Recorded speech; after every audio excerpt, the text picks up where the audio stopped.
सुस्वागतम।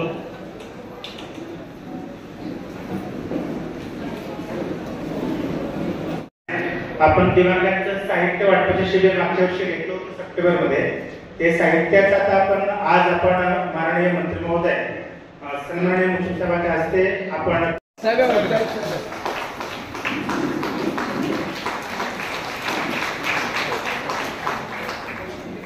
त्याला नोकऱ्या मिळवून देण्यासाठी प्रयत्न करतात।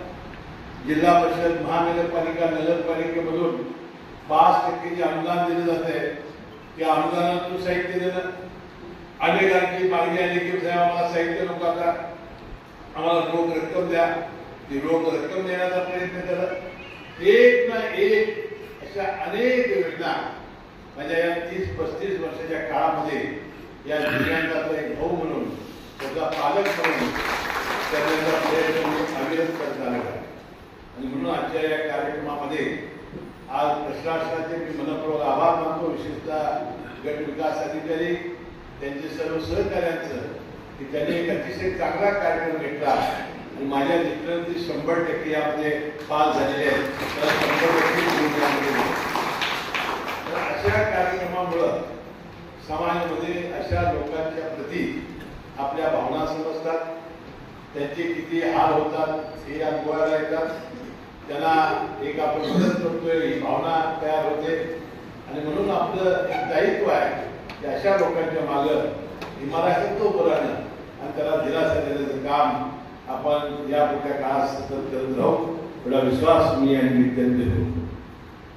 बरोबर आज तालुका अधिकारी आहेत, मी तालुका अधिकारी डॉक्टर कोरेवाडी आहे।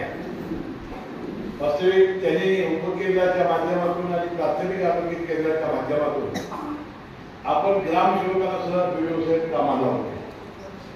अनेक दिव्यांग अशा शिबिरामध्ये उपस्थित असतात, तर त्याची नोंद त्यांच्या प्राथमिक आरोग्य केंद्रामध्ये किंवा उपकेंद्रामध्ये असते।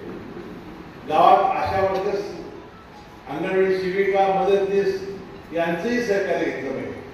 आणि मला वाटते जे दिव्यांग असतील, जे या कामासाठी, या सक्षमीकरणाच्या शिबिरासाठी जे येणार नसतील, त्याला शोधून काढून त्याला आणतात आणि त्याला सहकार्य करणे ही आपली जबाबदारी आहे।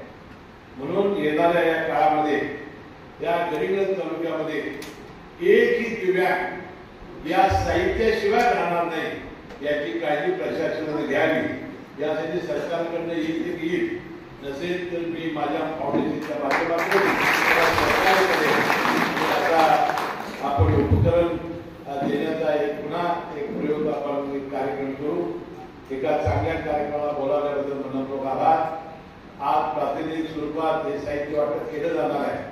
280 लाभार्थ्यांना हे साहित्य आपलं दिलं जाणार आहे। मला वाटतं त्याने आपापल्याला टोकं तरी काय केली, कुठे गेलं घ्यायचं